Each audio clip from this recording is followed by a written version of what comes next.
जम्मू कश्मीर के पहलगाम में आतंकी हमले के जवाब में राष्ट्रीय सुरक्षा पर देश की सर्वोच्च निर्णय लेने वाली संस्था सुरक्षा पर कैबिनेट समिति ने पाकिस्तान के खिलाफ जवाबी कार्रवाई का फैसला लिया।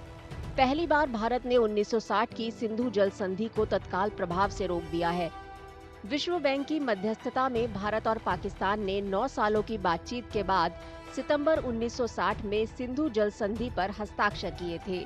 जल संधि पर भारत के पहले प्रधानमंत्री जवाहरलाल नेहरू और पाकिस्तान के राष्ट्रपति अयूब खान ने हस्ताक्षर किए।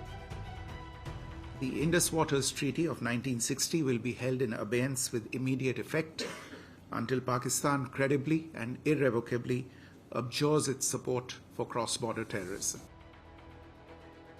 सिंधु नदी प्रणाली में मुख्य नदी सिंधु के साथ साथ बाएं किनारे की इसकी 5 सहायक नदियां रावी, व्यास, सतलुज, झेलम और चिनाब हैं।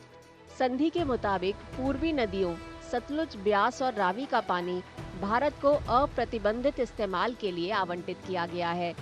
तीनों नदियों का औसत सालाना प्रवाह लगभग 33 मिलियन एकड़ फीट है।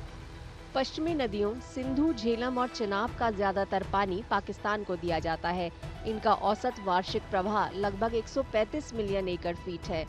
हालांकि दोनों देशों को सिंचाई और बिजली उत्पादन जैसे खास मकसद के लिए एक दूसरे को सौंपी गई नदियों के सीमित इस्तेमाल की इजाजत है। संधि के मुताबिक सिंधु जल प्रणाली का 70% से ज्यादा हिस्सा पाकिस्तान द्वारा इस्तेमाल किया जा सकता है। जानकारों का कहना है कि संधि को निलंबित करने से भारत पर किशनगंगा जलाशय के जलाशय फ्लशिंग और जम्मू कश्मीर में पश्चिमी नदियों पर दूसरी परियोजनाओं पर प्रतिबंधों का पालन करने की कोई जिम्मेदारी नहीं है। सिंधु जल संधि के तहत फ्लशिंग के बाद जलाशय को भरने का काम अगस्त में किया जाना होता है। इस दौरान मानसून चरम पर होता है। हालांकि संधि स्थगित होने की वजह से ये काम अब कभी भी किया जा सकता है। संधि के मुताबिक सिंधु और उसकी सहायक नदियों पर डिजाइन प्रतिबंध लागू है। इन पर बांध जैसी संरचनाओं का निर्माण नहीं किया जा सकता। बीते वक्त में लगभग हर परियोजना पर पाकिस्तान की तरफ से आपत्ति जताई गई है। हो सकता है कि आपत्तियां अब नई परियोजनाओं पर लागू न हो। भारत नदियों पर बाढ़ के आंकड़े साझा करना भी बंद कर सकता है।